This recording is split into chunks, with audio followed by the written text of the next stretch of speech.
name is Joshua Wafula.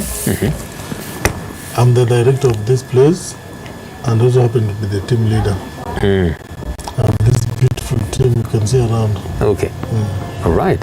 And you basically get to deal with what exactly at Lavington Curtains? Lavington Curtains it's a medium company dealing with the interior design and furnishing. As in literally we furnish up the houses. We do the curtains, shears, here in the office blinds, also the office vertical blinds, venetian blinds, rods, rails, all that stuff. Okay. All right. Right at the heart of Lavington.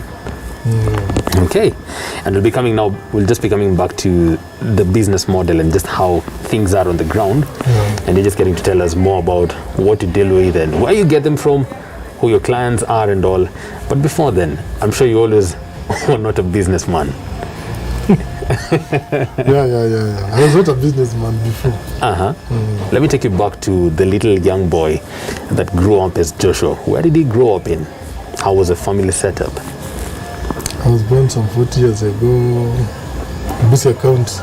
Busia? Yeah, Funyula area. Yeah, that's my home area. That's where I was born. Grew up, schooled there. Okay. Yeah, before I went to college. Okay. How was the setup like at home? What sounds, what smells form up your memories about growing up in that It was just place? a typical Kago place. Yeah, we were born in a rural setup. Yeah, it was just a normal home setup. I was born in a family of 7. I was third born. Okay. Yeah. So I must say it was a humble setup. Yeah. Okay. And growing up, what were your childhood dreams like? What did you want to be when you grew up? I wanted to be a lot of things. First, I really admired the army men. I wanted to become one. Oh. I went ahead and did the trials, but I could not make it. I wanted to be a doctor, but as you grow up, yes, you narrow down to the specifics. You leave all the other things. As you grow down, as you grow up, you get to narrow down to the specific what you really want to become. Yes. Yeah, so it happened to me along the way. I narrowed down.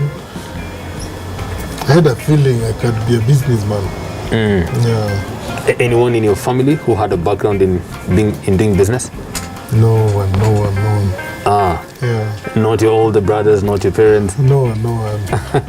I just had a passion for being a businessman. Yeah. Okay. Just before you come to now Lavington Curtains, probably now in school, in high school, do you remember selling anything to like can you trace your entrepreneurial mind to a younger you? Like yes. Maybe like those. Maybe I could assist you at assignment, then in return you can give me something like things. It was also a form of business, but it was not like on a larger scale, but we exchanged. Yeah. Okay. So at least you can trace that entrepreneurial spirit. Yeah, the business acumen started right back. Okay. From school, yeah. Interesting. And then you also schooled high school? Was in the same place? It was a far off place, Kago, but still Busia County. Okay. Yeah. And then finally you came to Nairobi? From there I proceeded to the college. Yeah, before I came to Nairobi. All right. Yeah. College, where was the space? In Kisumu. In Kisumu? Yeah. All right. What did you get to study there? I did electrical. Yeah. All right. Yeah. And then once you cleared, you now came to Nairobi, or you practiced? Once I cleared, I did some jobs here and there. Then after that, I decided to come and try my luck in Nairobi. Yeah. Well, what kind of jobs were you trying maybe at that space? The related jobs of electrical installation, such like things. Was, fresh from school. I was a mtomukono. We're doing menial jobs, such like things. We need to be trusted with the bigger things. So At first, I was like, Buto Mukono too. Yeah. Okay. And then you finally said, let me go venture in the city. Yeah, let me go try my luck there in the big city. Yeah. Did you know anyone as you came to the city? Yeah, I had a relative. I came. I stayed with him like for 4 or 5 months. I was looking for the jobs. I didn't have any connection. I literally looked for the job personally. Oh, yeah. Okay. Yeah. Okay. Yeah. And I'm sure in a way you now get to envy the current generation. There's quite some connection.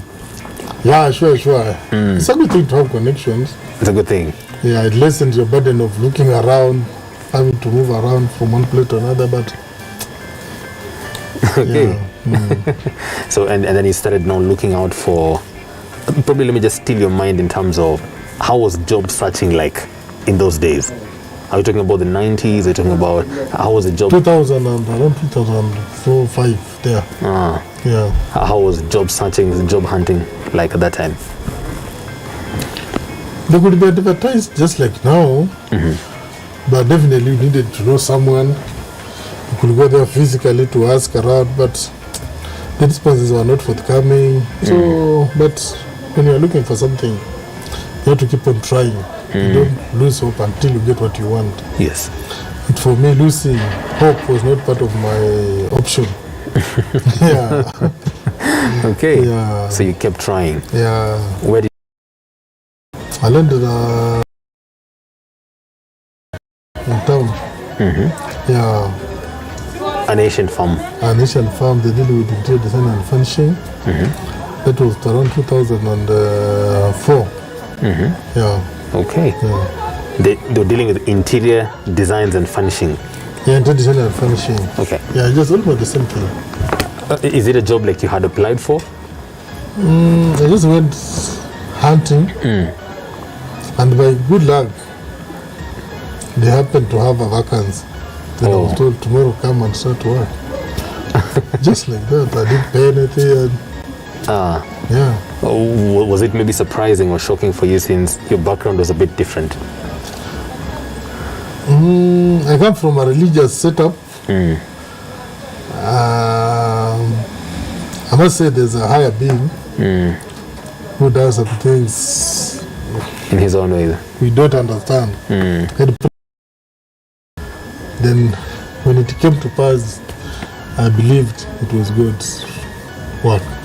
Wow. Okay. And then you were there now for, can you remember the specific? I was there from 2004 up to around 2014. About 10 years, a whole decade. Yeah. Okay. Yeah. What was it like in the 10 years? Did you get to? The job was a bit challenging, demanding, but I decided, in any environment, it's up to you. The mindset really matters a lot. Even if you're taken to the desert, but you take it in a positive way. Yes. You enjoy the sunshine. You just be good. But okay, as for the work, it was a bit challenging, but I took it in my own stride. I took it positively. Then the most important thing, I told myself, I had to encourage myself. I told myself, this is a job. I'm being paid, I'm being trained. I can imagine I'm being paid to be trained. Oh. It's vice versa. As other people pay to be trained, yes. I'm being paid to be trained. Oh. Yeah. Okay. So yeah, it was fun. It was interesting, and I must say I had fun there. Okay. 10 good years. Yeah. What then would inform your transition at that time? I made up my decision because I believe in change. I was enjoying the environment, colleagues, friends, such like things. But I made up my mind around 7th year. I want to do something different. I want to be my own mom. I also want to go out and help other people. Then I saved some little money. I saved some money because for a dream to actualize it, you also need to make some steps towards. It's not only dreaming, but you need to actualize your dream. That's right. So I saved some money. I did some research. I made the exit. Okay. Yeah. So you transitioned majorly because you now wanted to just have your space as well. Yeah. As in, I wanted to do this thing because I had a passion for it. I wanted to go and try it. I'm not so sure 100%, but just a matter of trying. I wanted to go and try it. Okay. Yeah. First, I did some other things. I did some boutique. Did not do well. Boutique selling clothes, shoes? Yeah, clothes. I was dealing with ladies' clothes. Okay.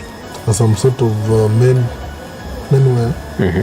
But along the way, for 6 months, did not do well as I wanted. Yeah, I had to close it. Okay. Yeah. Yeah, and then now you just got, and then you just thought of going back to what you were now used to. Yeah, then I thought like, you can only do something you are really conversant with. You understand the nitty-gritty, you understand it so well. Then I looked back, should I go back to electrical installation? That requires a lot of things involved. Yeah. So I thought these other areas not to involve me. Okay. And I have fresh skills. So I said, let me just try it. All right. How was it like? Was it a scary move transitioning now from employment, given the security and the comfort that comes with it? For sure, it's really scary. If you have been employed before, you know the transition. You're used to getting your money. You don't care economy is bad. You don't care it has been rain or sunny. You are sure. Third or fourth, you get your money in the bank. So the first 3-4 months were a bit tempting. Can I go back to employment? What do I do? Yeah, it's a bit tempting. At this particular point, did you have maybe a family, or you were still? Yeah, I had a family. You had a family? Yeah, I had a family. At the point of your transition? Yeah, I had a family, a wife, and 2 kids. What did she think about the move? At first, she was a bit pessimistic about my moves. She was like, why would you leave employment when you are assured of your pay? You try these unknown areas. Then I told her, this world belongs to those people who take risks. That's true. Yeah, after all, let me try. Even if I fail, I'll have learned something. Yeah. Okay. So after how long did it take now just for the business to make sense, especially money sense? The monetary sense. First, in the first 3-4 months, it was tough. I don't make any sale, but what I believed in, I tried to contact the network I had, the people I had, telling them what I'm doing now, of what they knew me. So I told them, I'm Mr. So-and-so, we met before, this is what I'm doing now. If you want to find me, this is where you can find me. And I was so surprised, many of those people were happy to learn that I've really grown. I can stand on my own. Wow. And they gave me the support I wanted. Okay. All right, so about 3-4 months. Yeah, 3-4 months. Okay. That's when I started to make the monetary sense. All right. Yeah.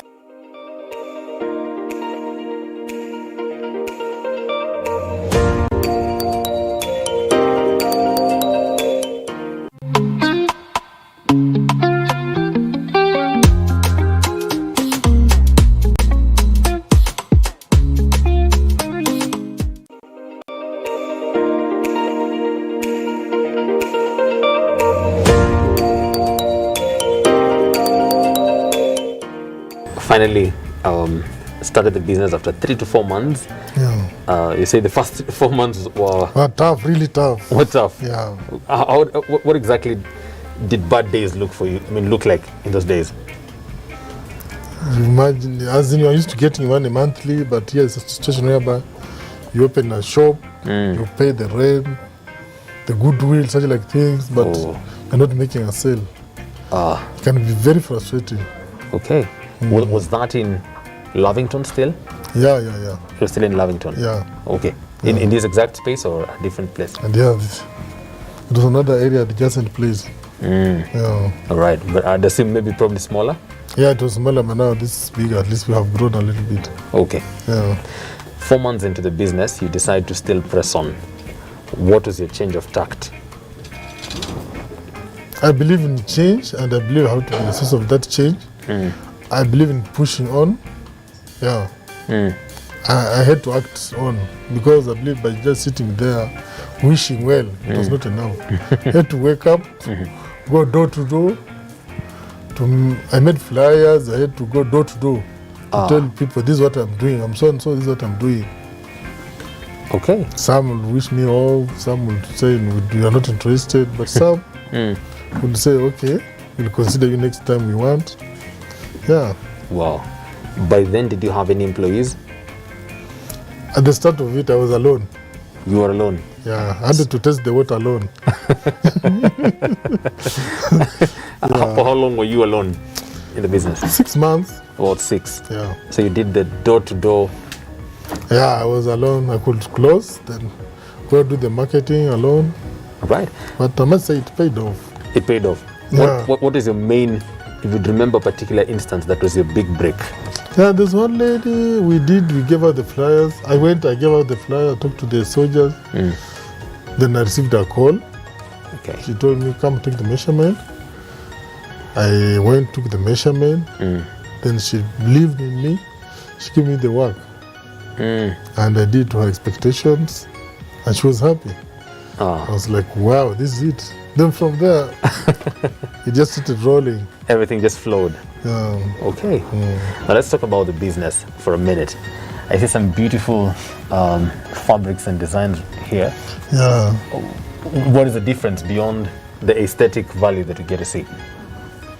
Yeah, as in this fabric, there's something behind them. They got different qualities. Okay. They come in different qualities and textures. Yeah. So that's why even their pricing is different. Oh, the pricing is different. Yeah. Do you get them locally, or you have to ship them? At the moment, we get them locally. Yeah, we get them locally, but if things go well, we may have to ship them by ourselves. Oh, okay. What would that, when you say you get to ship them, how does that change in terms of value? Is it that you'd get better material, or you'd get better fabric? Yeah. Better aesthetics? By shipping cheaper? by myself, it means I'll have to go to the source. Of course, I'll get at a better rate. I'll have that chance to choose whatever I want. Yeah. Okay. Yeah. Probably also just related to business. Did you ever have a mentor? I must say I mentored myself. Because as a young man, I wanted good things. Yeah, I wanted good things, and I knew by the mark of my mind, anything good, you have to work for it. Okay. Yeah. Yeah. All right. Growing up, did you have maybe, because this is quite some beautiful drapery, did you have such in your home? No. Nothing of this. In fact, I came to see this thing when I was in Nairobi. Oh. Yeah, at home, you could just have something like a piece of cloth, just put on the window, just to cover, so that someone cannot peep through. Yes. Just for covering. And like now, this was just for the beauty. Yeah. Okay. So you go see this in Nairobi. Yeah, I saw this thing first time in Nairobi. Yeah. All right. They say being in business is quite a gamble, because you wake up every day, and really, it's literally a battle. In business, especially in your case right here, what did you consider your greatest competition? I don't mind much about competition, because competition is help to the business. Because you can imagine if you're alone doing the same thing alone. Yes. You get to be lazy. Competition shapes you up. It tells you need to work harder. You need to go back to the drawing board, do some research. To me, I think competition is okay. It betters me. It makes me better. But we have had some other people coming in, some new players coming into the field. But it's okay. You're going on with it. There's enough for everyone in the market. Yeah. Okay. So have you had maybe counterfeit products being one of the greatest competition as in some fields? Yeah, we have had such cases because there are some people who are coming up with online businesses. They are also online. There are some people who advertise are doing such a things, but when the client send them money, they disappear. That's why it's very important to have like a physical location. Yeah. Or besides just having the online shops? Yeah, it's important to have a physical location because you never know. Not all people are good. Some may have like a beautiful online presence, but the moment you send them the money, they disappear. Okay. Yeah. What is more important as you look at the business landscape right now? Is it your academic qualifications or just a business instinct and your networks as well? To be honest, education is good, really good. Okay. But the instinct and the business acumen, there's some things that are not learned in school. Something they're just inborn, some just learn along the way. But you see, if you look around, some of the best businessmen, they don't have the PhD, they don't have the doctorates. So being street smart is also part of the game. It's very important. It plays a bigger percentage. Street smart, yeah. Okay. Most business owners end up saying that they've sacrificed quite a lot for them to climb up the ladder. What is this? What has been your kind of sacrifice? My kind of sacrifice: time, delaying gratification. Maybe I may want to buy something good, but I have to delay it. I push back the money I have in the business. I delay to buy something I may want now. Yeah, such kind of sacrifices, time. Yeah. Okay. And those are virtues that you find very rare in the current generation. Yeah, they want everything now. Now. Yeah, at the click of the button. The microwave generation. Yeah. You told me you have 2 children?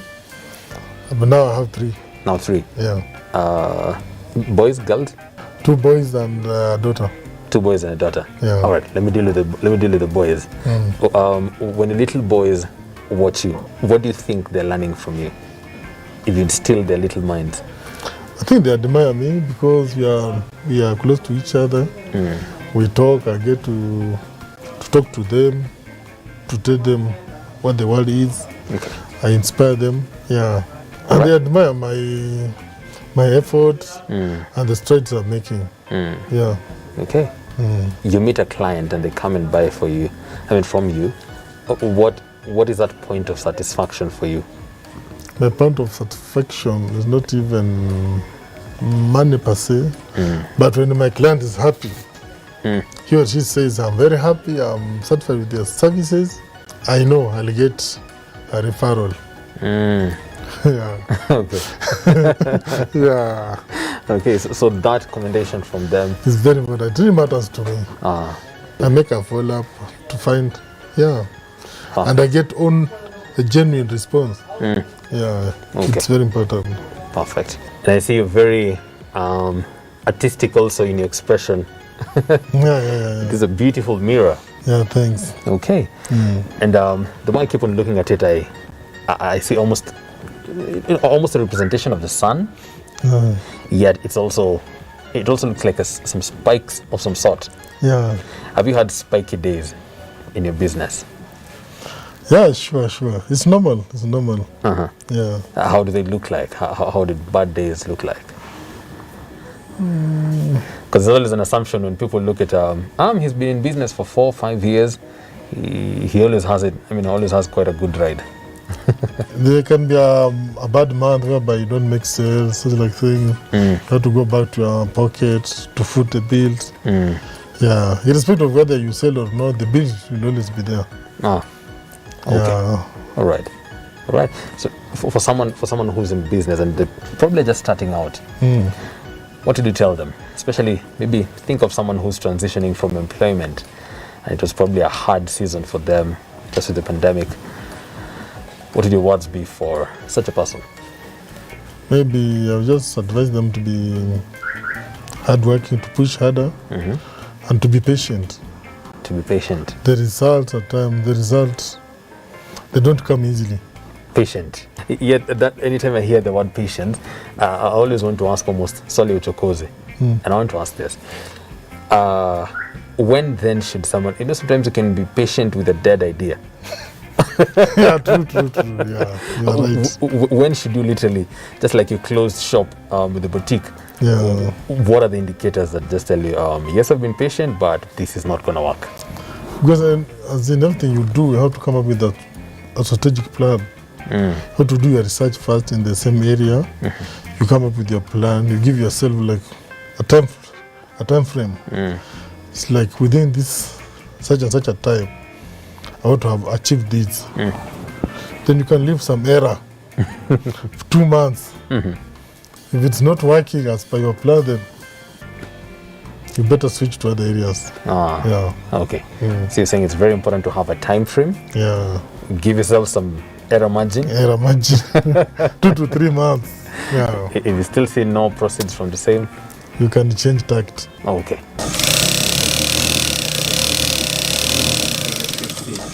There are curtains in the windows of our eyes, and it's either we open the curtains and see the world, or keep the curtains closed and see only the curtains. Yet Joshua was a brilliant man. He not only opened the curtains and saw the world, but he also allowed the world to see the same curtains. And yes, today he sells them the same curtains. For the show that you absolutely love, Humble Beginnings, it's been your captain, Captain Kago, and salutations from me. Till next time, God bless you.